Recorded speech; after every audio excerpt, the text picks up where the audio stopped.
नमस्कार। तो पिछले लेक्चर में हमने बात की थी डी ब्लॉक एलिमेंट के प्रथम संक्रमण श्रेणी के तक बात कर ली थी अपन ने कि डी ब्लॉक क्या होते हैं और डी ब्लॉक एलिमेंट किसे कहते हैं, डी ब्लॉक आवर्त सारणी में कहाँ पाया जाता है, डी ब्लॉक एलिमेंट का सामान्य इलेक्ट्रॉनिक विन्यास क्या होता है, संक्रमण तत्व किसे कहते हैं, असंक्रमण तत्व कौन कौन से हैं और प्रथम संक्रमण श्रेणी के इलेक्ट्रॉनिक विन्यास पढ़ लिए थे। और फिर अपन ने पढ़ा था क्रोमियम और कॉपर के इलेक्ट्रॉनिक विन्यास अन्य तत्वों से क्या होते हैं, थोड़े से भिन्न होते हैं और ऐसा क्यों था, अर्धपूरित और पूर्णित विन्यास के कारण। यहाँ तक अपन ने पढ़ लिया। नेक्स्ट पढ़ते हैं अब अपन, वो पढ़ते हैं डी ब्लॉक तत्वों के गुण। डी ब्लॉक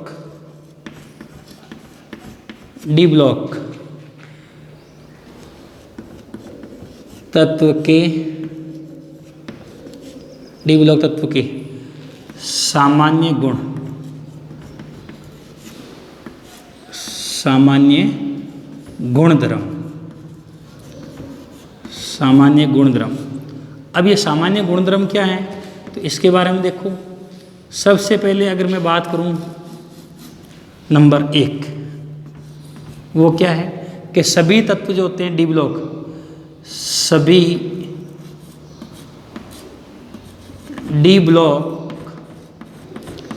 डी ब्लॉक तत्व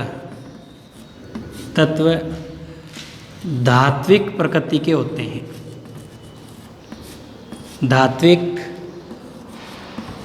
प्रकृति के होते हैं, इनकी सभी धातु होते हैं, धात्विक प्रकृति के होते हैं। एक गुण तो ये हो गया। दूसरी बात कि ये जो डी ब्लॉक तत्व होते हैं सारे के सारे, इन डी ब्लॉक में संकुल बनाने की प्रवृत्ति पाई जाती है। संकुल यौगिक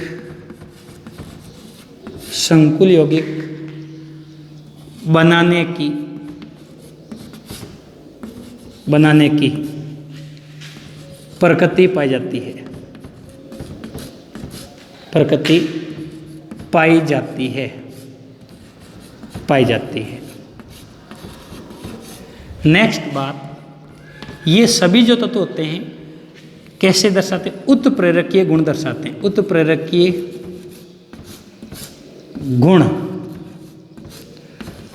दर्शाते हैं। एक इनका इंपॉर्टेंट गुण है जिसकी अपन चर्चा भी करेंगे। ये सभी तत्व जो होते हैं वो क्या दर्शाते हैं, परिवर्तनशील संयोजकता, परिवर्तनशील ऑक्सीकरण अवस्था दर्शाते हैं। परिवर्तनशील, कैसी परिवर्तनशील। नेक्स्ट अगर बात करूं तो ये जो संक्रमण तत्व होते हैं कैसे बनाते हैं, रंगीन आयन बनाते हैं। क्या बनाते हैं, कलर्ड, रंगीन आयन बनाते हैं। और एक अंतिम बात करूं वैसे तो वो होता है आपका अनुचुंबकीय गुण दर्शाते हैं। कौन सा गुण दर्शाते हैं, अनुचुंबकीय गुण दर्शाते हैं, अनुचुंबकीय। तो ये हो गए आपके डी ब्लॉक के सामान्य गुणधर्म। सभी डी ब्लॉक कैसे होते हैं, धात्विक प्रकृति के होते हैं। कैसे होते हैं, धात्विक प्रकृति के। और फिर ये क्या बनाते हैं, संकुल यौगिक बनाते हैं। नेक्स्ट कौन सा गुण दर्शाते हैं, उत्प्रेरकीय गुण। और इनकी जो ऑक्सीकरण अवस्था होती है वो कैसी होती है, परिवर्तनशील। और ये कैसा आयन बनाते हैं, रंगीन आयन। और चुंबकीय गुण कौन सा दर्शाते हैं, अनुचुंबकीय। ये तो बात हुई इसकी। अब सबसे पहले अपन बात करते हैं परमाणु आकार। किसकी बात करते हैं, परमाणु आकार। तो यहाँ पर नंबर 1 गुण पढ़ते हैं डी ब्लॉक का, विस्तार से पढ़ते हैं अपन। सबसे पहले पढ़ते हैं परमाणु आकार या परमाणु त्रिज्या के, तो एक ही बात है, परमाणु आकार कहूँ मैं ये, या मैं परमाणु त्रिज्या कहूँ, एक ही बात होगी। ये लिख दिया मैंने, परमाणु त्रिज्या। अब देखो, इसको समझने के लिए मैं प्रथम 3D श्रेणी की बात करूँगा टोटल। तो ये मैंने लिखा scandium, titanium, vanadium, chromium, manganese, iron, cobalt, निकल, कॉपर और जिंक। ये 21 से 30 तक हो गए टोटल। ये लो, आपको तो लिख दूँ वरना कोई ज़रूर नहीं है। ये 21, 22, 23, 24, 25, 26, 27, 28, 29 और 30।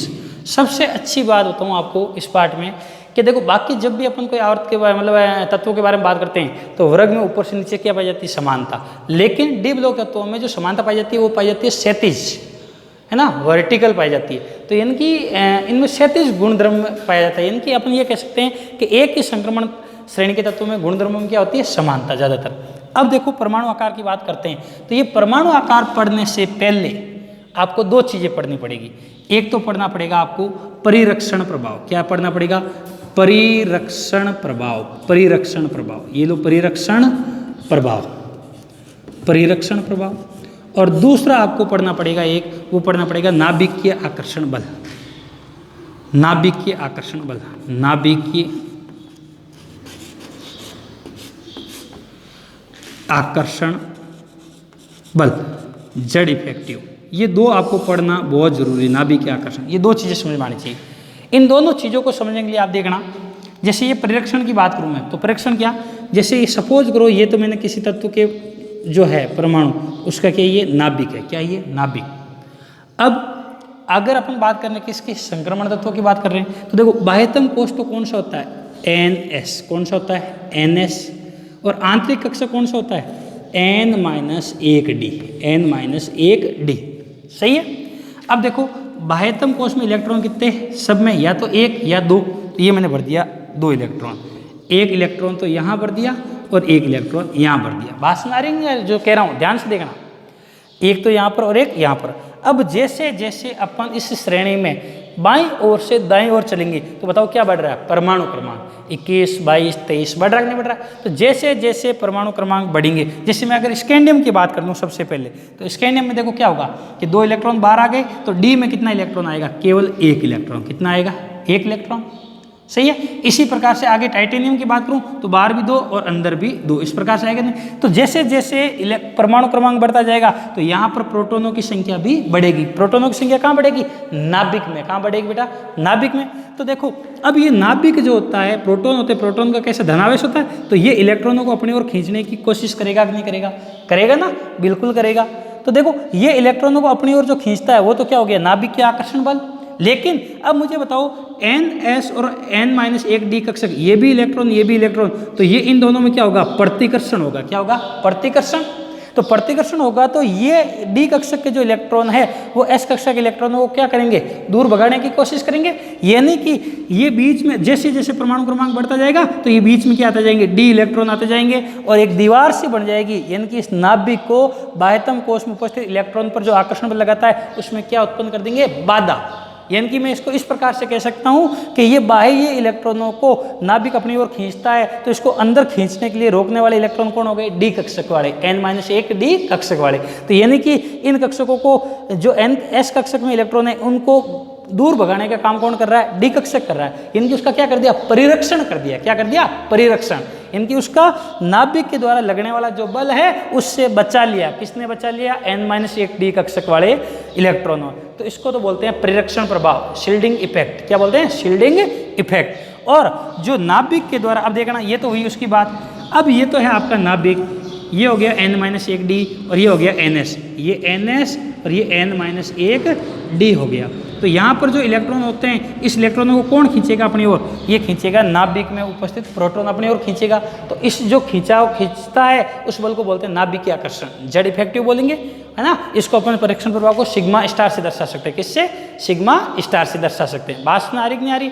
तो अब इसका मतलब क्या हुआ कि देखो जैसे जैसे स्कैंडियम से मैग्नीज की ओर जाएंगे, जैसे जैसे स्कैंडियम से मैग्नीज की ओर जाएंगे तो देखो यहाँ पर धीरे धीरे क्या होगा, जैसे जैसे परमाणु प्रोटॉनों की संख्या बढ़ेगी तो यहाँ से यहाँ तक स्कैंडियम से लेकर के मैग्नीज तक परमाणु आकार में क्या होगी, परमाणु आकार में कमी, परमाणु आकार में कमी, परमाणु आकार में कमी।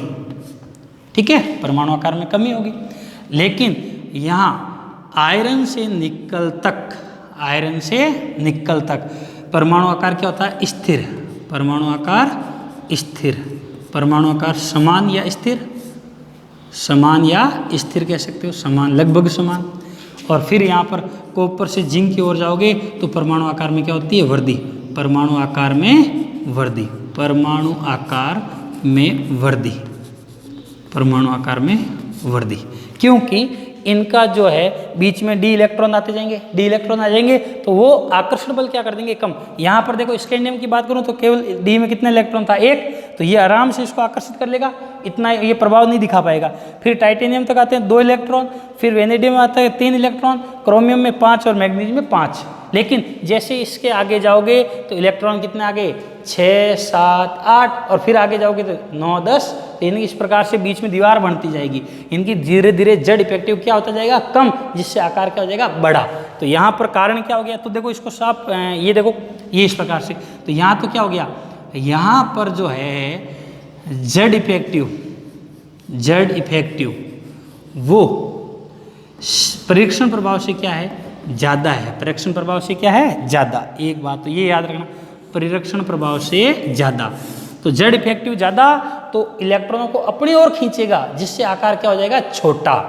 अब यहाँ पर क्या होता है, यहाँ पर ये जेड इफेक्टिव इनकी नाभिकीय आकर्षण बल और परिरक्षण प्रभाव दोनों क्या होते हैं बेटा, बराबर होते हैं लगभग, इसलिए यहाँ पर परमाणु आकार भी लगभग क्या होगा, समान।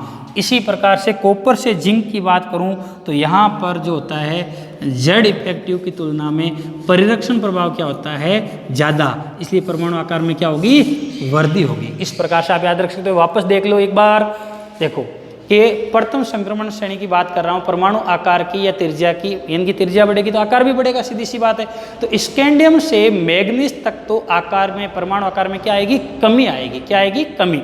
ऐसा क्यों, क्योंकि यहाँ पर जेड इफेक्टिव जो है वो परिरक्षण प्रभाव से क्या है, ज़्यादा, जिससे बाह्यतम कक्षा में उपस्थित इलेक्ट्रॉन जो होते हैं उनको अपनी ओर खींचने की क्षमता ज़्यादा होगी। फिर आयरन से निकल तक परमाणु आकार लगभग क्या होता है, समान। ऐसा क्यों, क्योंकि यहाँ पर जितना परिरक्षण प्रभाव लगेगा उतना ही क्या लगेगा, नाभिकीय आकर्षण बल लगेगा। फिर कॉपर से जिंक की ओर जाएंगे तो डी कक्षक में इलेक्ट्रॉनों की संख्या बढ़ गई तो परिरक्षण प्रभाव क्या हो गया, ज़्यादा, तो आकर्षण बल क्या हो गया, कम, जिससे परमाणु का आकार क्या हो जाएगा, बड़ा। इसलिए कॉपर से जिंक की ओर जाने पर परमाणु आकार में क्या होगी, वृद्धि होगी। ये यहाँ तक बात आपकी क्लियर हो जानी चाहिए। तो आप इसका स्क्रीनशॉट लो, फिर अपन बढ़ते हैं आगे। नेक्स्ट बात करते हैं अपन, वो बात करते हैं सीधा सीधा अपन ऑक्सीकरण अवस्था की। किसकी बात करते हैं, ऑक्सीकरण अवस्था की बात करते हैं। ऑक्सीकरण अवस्था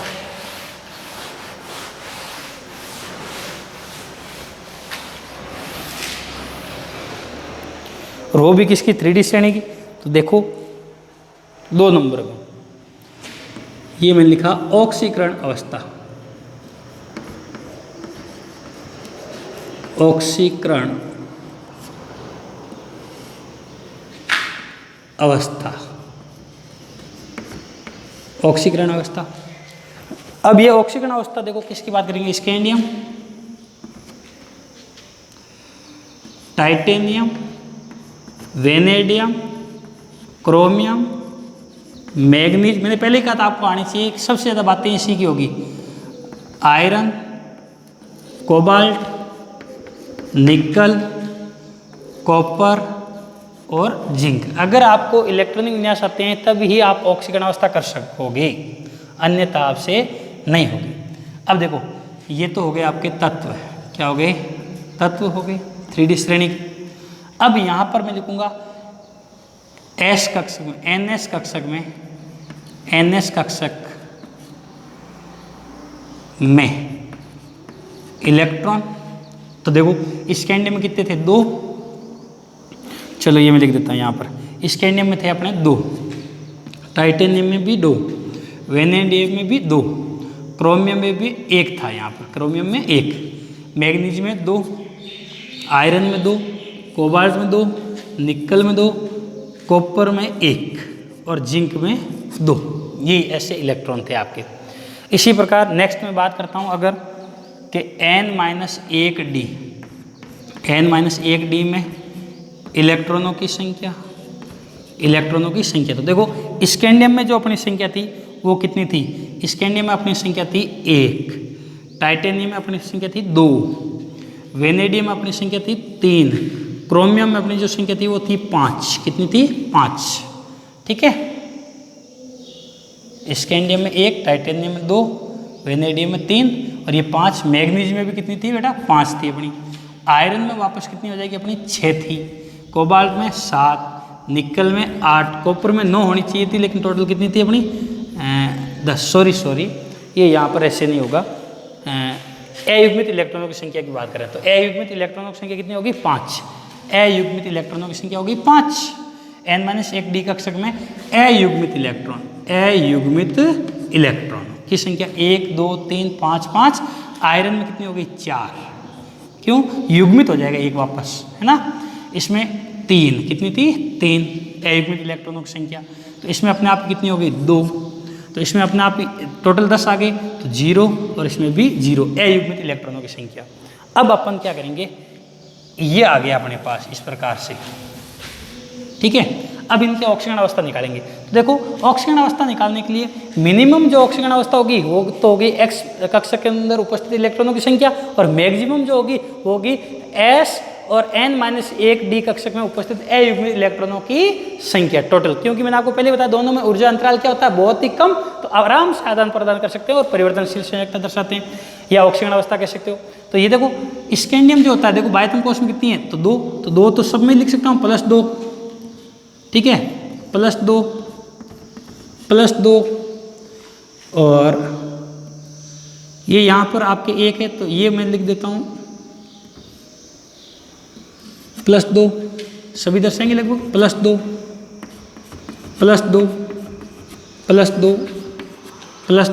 और +1 और ये मैं लिख दिया +2, ठीक है। अब देखो ये 2 और 1 3, तो ये कहाँ तक दर्शाएगा? 3 तक, बस इतनी दर्शा सकता है। ये कितने हो गए? 4, तो देखो +3 और ये +4, क्योंकि 2 और 2 4। इसी प्रकार से 2 और 3 5, देखो +3 +4 और +5। ये देखो 5 और 1 6, तो +3 +4 +5 और +6।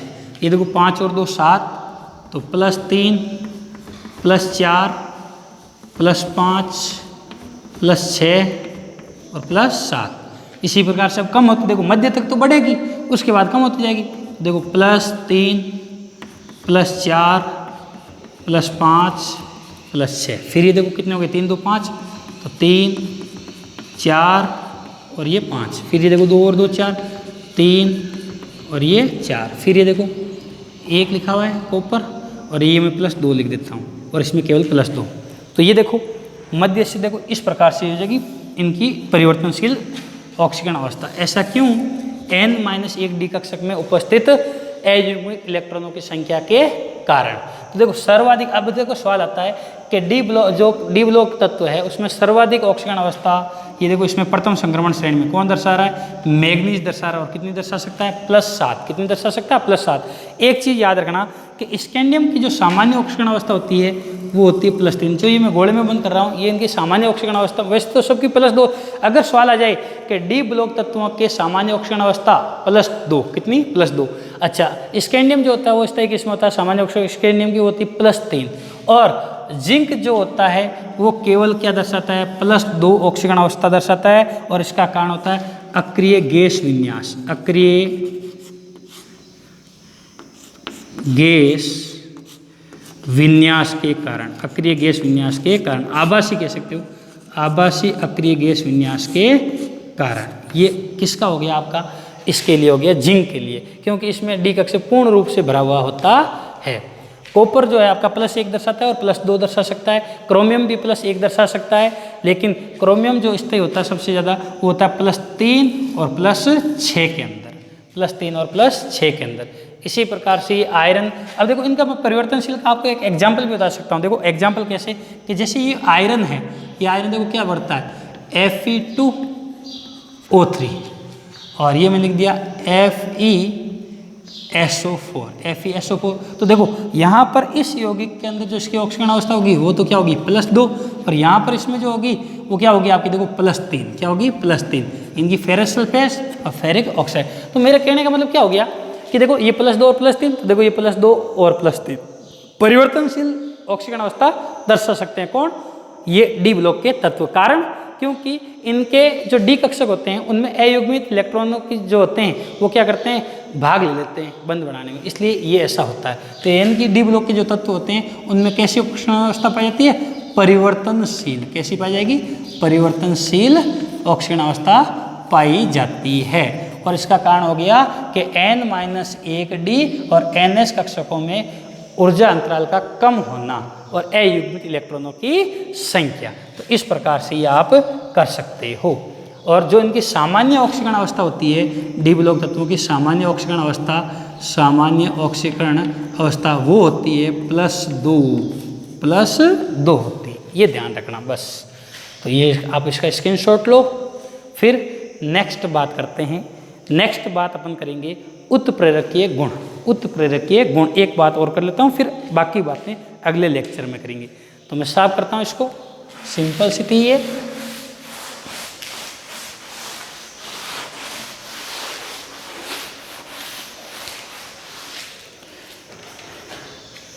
तीन नंबर जो गुण आता है अपना वो आता है उत्प्रेरकीय गुण। क्या आता है?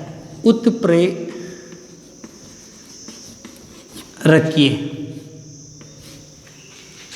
गुण। उत्प्रेरकीय गुण। तो ये जो डी ब्लॉक के तत्व होते हैं इनमें उत्प्रेरक का गुण पाया जाता है और वही कारण कि N-1D के रिक्त होने के कारण। तो कैसे देखो, उत्प्रेरकीय गुण का मतलब क्या हो गया? ये जो तत्व होते हैं वो अन्य तत्वों के यौगिक के तत्वों के साथ जुड़ करके क्या करते हैं? मध्यवर्ती बनाते हैं और उसको उत्पाद में बदल देते हैं। जैसे उत्प्रेरकीय गुण का मतलब क्या हो गया कि ये यहाँ पर मैंने लिखा R, ये मैंने लिखा CH, डबल बॉन्ड CH और ये मैं लिख दिया COOR। वनस्पति घी बनाने की अभिक्रिया है। तो ये कैसा है?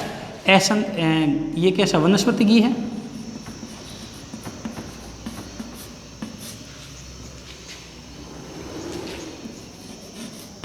और कैसा है? असंतृप्त। कैसा हो गया ये?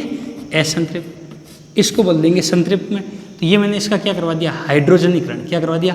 हाइड्रोजनीकरण कर दिया। इनकी H2 से क्रिया करवाई। किसकी उपस्थिति में? निकल की उपस्थिति में। अब देखो निकल क्या आपका डी ब्लॉक तत्व है नहीं है, तो जैसे ही करवाई तो ये क्या होगी? देखो RCH2, इनकी एक H इधर जुड़ जाएगा और एक इधर, यहाँ से ये डबल बॉन्ड टूट जाएगा।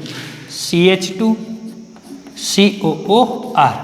तो ये भी क्या हो गया? वनस्पति घी। वनस्पति घी। और ये कैसा हो गया? संतृप्त। वो असंतृप्त क्यों? क्योंकि डबल बॉन्ड आया था। ठीक है। इसी प्रकार से जैसे यहाँ पर मैं लिख दिया N2H2, सही है। और ये मैं लिख दिया NH3। अमोनिया बनाने की विधि है। बर संतुलित करना चाहो तो 2NH3 और 3 ये हो गया। तो यहाँ पर जो काम लेते हैं Fe और मोलिब्डम। बताओ ये दोनों क्या हो गए? डी ब्लॉक के हो गए कि नहीं हो गए? ये भी क्या हो गया? उत्प्रेरक है।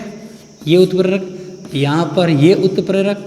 तो इनकी उत्प्रेरक ये क्या करते हैं? इनका जो सक्रियण ऊर्जा का मान है उसको परिवर्तित करते हैं, जिससे अभिक्रिया क्या हो जाती है? आसान। डी ब्लॉक के तत्व जो होते हैं उत्प्रेरक का गुण दर्शाते हैं और वो किसी भी यौगिक के साथ जुड़ करके क्या बनाते हैं? मध्यवर्ती। और अभिक्रिया का जो दिशा होती है, अभिक्रिया दिशा नहीं कह सकते अपन, अभिक्रिया का जो पथ होता है उस पथ को क्या कर देते हैं? चेंज कर देते हैं, जिससे सक्रियण ऊर्जा के मान में कमी आती है तो अभिक्रिया जो है वो आसान हो जाती है। सक्रियण ऊर्जा के मान को घटा देते हैं। इसी प्रकार से एक मैं ये ले सकता हूँ, जैसे मैं लिखा CH2 double bond CH2 double bond CH2 और ये अपन TiCl4 की उपस्थिति में करते हैं। तो देखो ये क्या हो गया? डी ब्लॉक हो गया। इसी प्रकार से ये क्या हो जाएगा? CH2 single bond CH2।